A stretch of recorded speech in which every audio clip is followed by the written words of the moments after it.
म्हणजे हे मोदक वहिनीने नैवेद्य म्हणून दाखवायचे होते का देवाला? सॉरी देवा, मला माहिती नव्हतं. त्याचं काय झालं, मला खूप भूक लागली म्हणून मी खाल्ले ना. मला माहिती असतं तर मी खाल्ले नसते. हे बघ देवा, आता जर वहिनींना समजलं ना तर वहिनी मला अजून मोठी शिक्षा करतील. हे बघ, तुझ्या या गरीब बिचाऱ्या भुकेल्या भक्ताचं रक्षण कर. हा,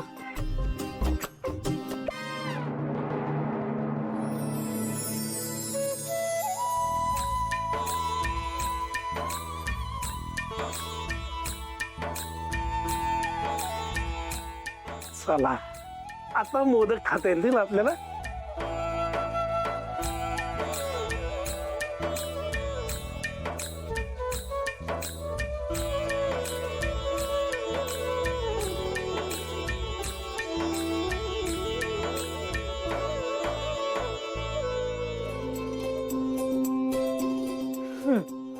काय मस्त सुवास पसरलाय मोदकांचा. कधी एकदा खाईन असं झालं तुम्हाला.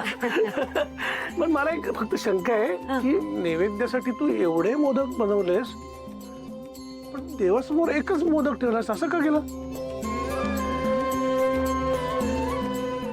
अरे ते काय आहे ना, देवाला नैवेद्यापेक्षा आपल्या मनातल्या भावना जास्त महत्वाच्या असतात.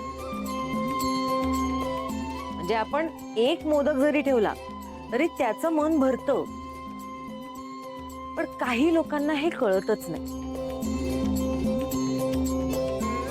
दामिनी, आजचा दिवस चांगला आहे, त्यामुळे मी ठरवलंय की तुझी शिक्षा माफ करायची. आजपासनं, आज काय, या क्षणापासनं मी तुझी न बोलण्याची शिक्षा माफ केली. तू बोलू शकतेस. Thank you thank you thank you so much. देवच पावला ना. हा, घे हे मोदक खा. हे मी खाऊ? वहिनी, तुम्हाला मी खरं सांगू का, मगाशी तुम्ही नैवेद्य दाखवत होता ना, मला असं झालं होतं की कधी एकदा तुमचा नैवेद्य दाखवून होतो आणि मी कधी एकदा मोदक खाते. इतकं सुवास सगळ्या घरभर पसरला होता.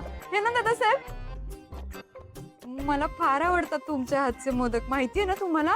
तरीही एवढा सुवास होता तरी मी या मोदकांना हात सुद्धा नाही लावला, अजिबात बोट सुद्धा नाही लावलं.